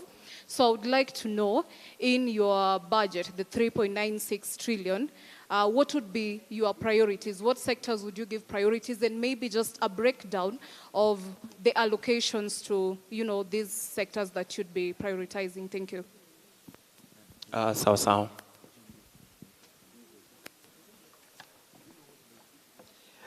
Thank you for that good question. We will be providing the detailed budget statement to the media, but I just want to highlight in terms of the variances that we have proposed. To start with, I said we have proposed to have the total budget cut by 859.4 billion, and therefore this will give us a total expenditure of 3.96 trillion. What is in the people's proposed budget is to have the executive getting 2.23 trillion, while Parliament, it only has one sitting place or one office in Nairobi, while what we see is they hold their meetings in hotels either in Nairobi or other places. So we are proposing that their budget should be cut to 20.2 billion, while that of judiciary should come down to 25.3 billion. In the same breath, we should also have similar expenditure cuts within our county governments, and therefore what is going to the county governments as equitable share should come down to 350 billion shillings. Our priority areas where we need to invest our money, we have pegged it on the criteria that is provided for under Article 203 of the Constitution of Kenya. Within Article 203 of the Constitution of Kenya, it provides that national interest shall form the first charge in our budget. And in our view, the first or the national interest in our view should focus on citizen-centric issues. We have education, health, agriculture, and equity as has been suggested here. So we have therefore proposed that we should have adequate allocations towards agriculture and food security as a first priority. Then we should ensure that we have enough funding within the education sector. And also we should ensure that healthcare is well catered for. From a revenue raising point of view, we have advocated for a reduction in taxation and also providing tax relief to the low-income earners within our economy. Among the proposals we presented to both the National Assembly and the National Treasury, we had proposed, in fact, we were the first ones to propose that we should have the relief, the tax relief, starting from anybody earning 30,000 and below, and that has since been rejected by the CS Treasury, and we thought that would provide some relief to most of the Kenyans who are low-income earners. Thank you. I hope your question has been answered. The beautiful lady over there. Hi, everyone. Hi. My name is Whitney Atieno. I've seen the citizen proposal budget, the citizen budget. I would like to know how much are you proposing towards debt servicing? Because as a country, debt servicing is the real problem that we have. And you see the budget usually allocate a lot of money to debt servicing, while they are missing the priorities like education, health. I would like to see the citizen budget, how the percentage it's proposing the budget should allocate towards debt servicing.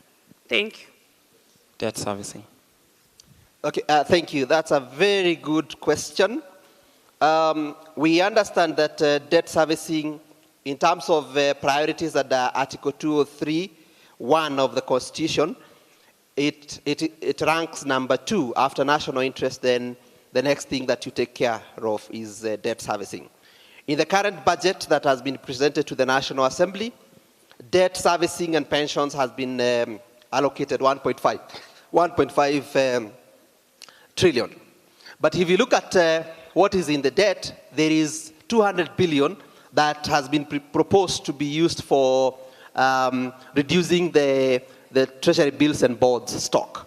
But from history, we are just seeing domestic debt is increasing every day. So in our view, this 200 billion is not helping us reduce our debt. So we have proposed that it be slashed, and therefore the total debt servicing and pensions should be 1.33 trillion in the people's budget. Thank you. We will take one last question. One last question, and then we will wrap. All right. Hello, everyone. Hello. My question is about the money that keeps on disappearing from the treasury, especially the e-citizen. What are the measures that are be put in place with the new financial year?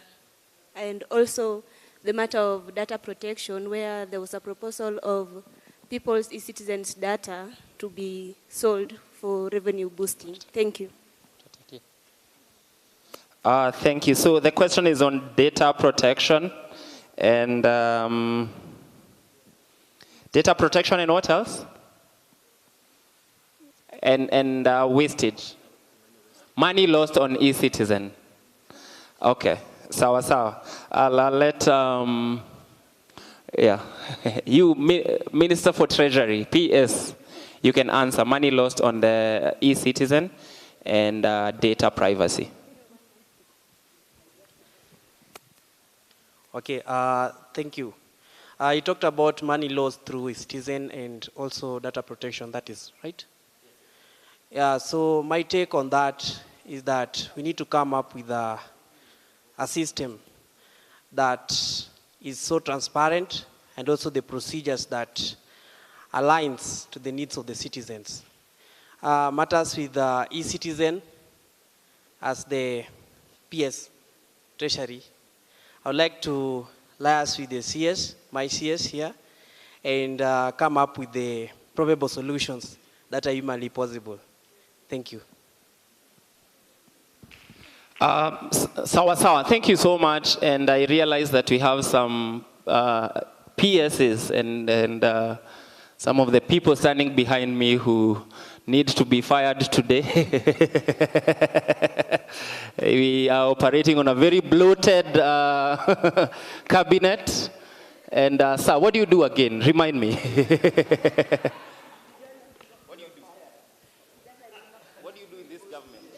What do you do in this government? Good afternoon.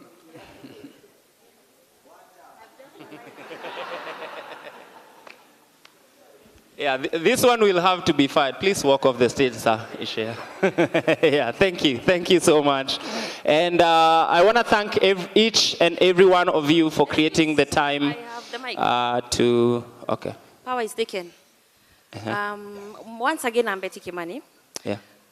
On the issue of our local domestic borrowing. Yes. Who are these owners of these institutions that we are borrowing from? What is their rate? And what is the difference of that rate compared to the normal rate? And who are the owners of those banks? And if we prioritize paying the domestic workers, the domestic borrowing owners, that lending, if we prioritize it, how is it affecting the local market? Okay. I want Alex to respond to my question, kindly. Okay. Just because of time, I'll let Alex just give it one sentence of an answer, and then we will wrap. Asante, CS. So domestic borrowing, basically, it's mostly, if you look at data from the central bank, it is mostly banks, insurance companies, pension funds, and trusts that lend money to us. So basically, when you look at who owns these particular institutions, you'll find that there are some linkages with those who are either in authority now or have been in authority. And what is more worrying is the fact that domestic debt is more expensive than external debt. The other bigger problem is the fact that for external debt, you will find that there is a project that is associated with a particular loan, say from World Bank or from a bilateral lender. But domestic debt, it just comes to our budget, funds part of our recurrent, and it disappears that way. Thank you very much. No more questions. Grab that man and drag him outside. No more questions. We are wrapping. But maybe we can, what? No more questions. Thank you very much. Even you, no more questions. Sha. So.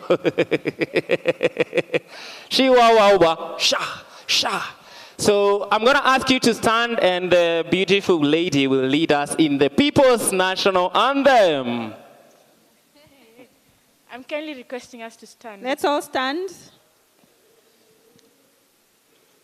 Nikonja, siwezi karanga. Ae, shagala bagala. We start again. 1, 2, 3, go. Nikonja. People power. People's power. Power. We're going to sing this anthem. Najua tuko njaa lakini we sing together, si ndio? Niko njaa hata siwezi.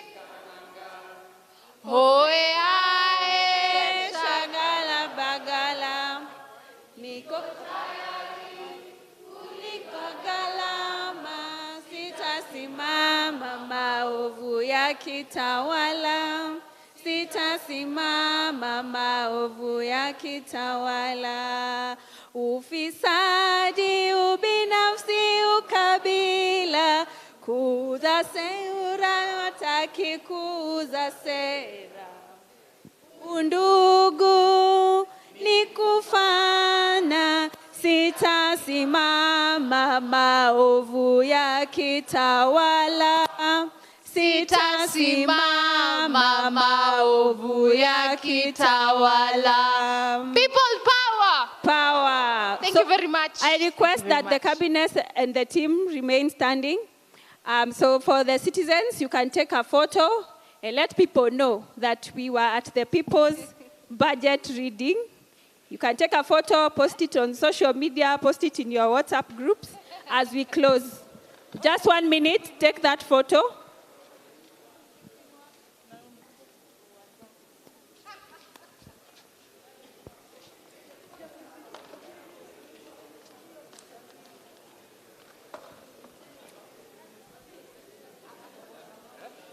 Sanduku yako shikilia.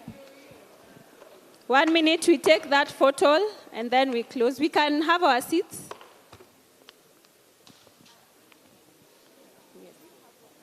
The citizens can have their seats as the cabinet and the team take the photo.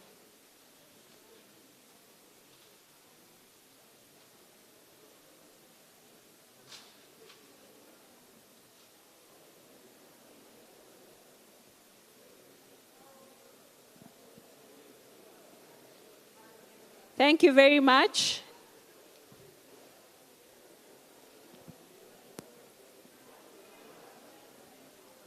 Asante sana. We can also take our seats.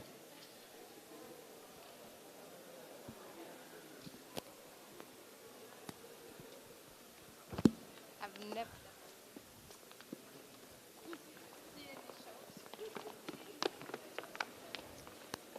Thank you very much.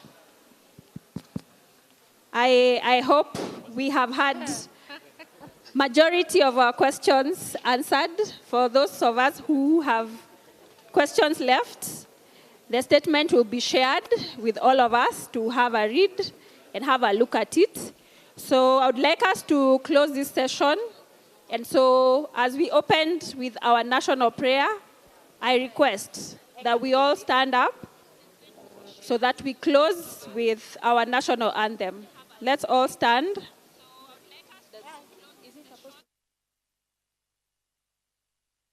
To take the first stanza of our national anthem. First stanza. Let's all stand.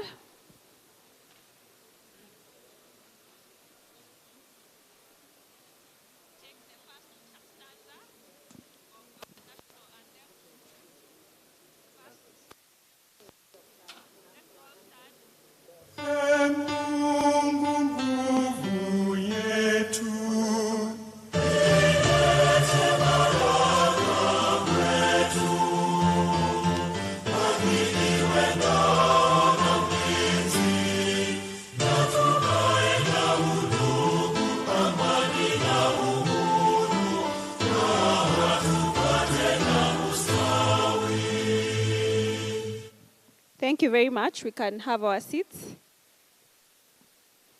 Yeah, and just to thank all of us for taking your time to participate in this engagement. I hope we have learned a thing or two.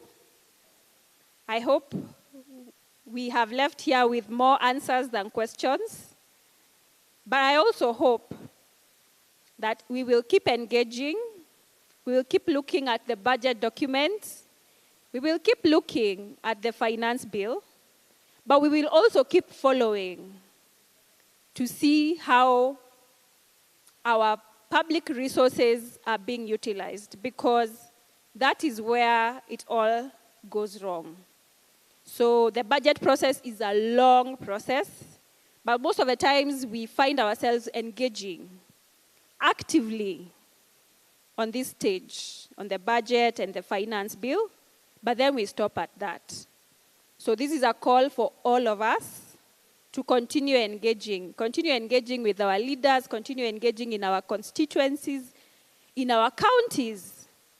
Let us see how the public resources are being utilized, and let us play our role as active citizens. Thank you very much. We are calling it a day at this point. Asanteni sana.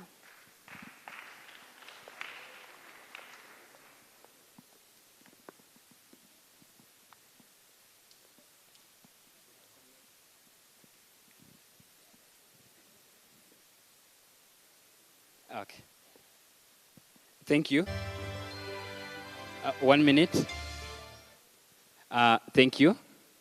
So I'll request Matthew, kindly sit at this other end so that we do whatever we want to do in an orderly way. And as we will be signing the forms, we will be exiting the door, and you ensure you also pick your meal card for lunch, because the restaurant won't serve us kama hatuna meal card.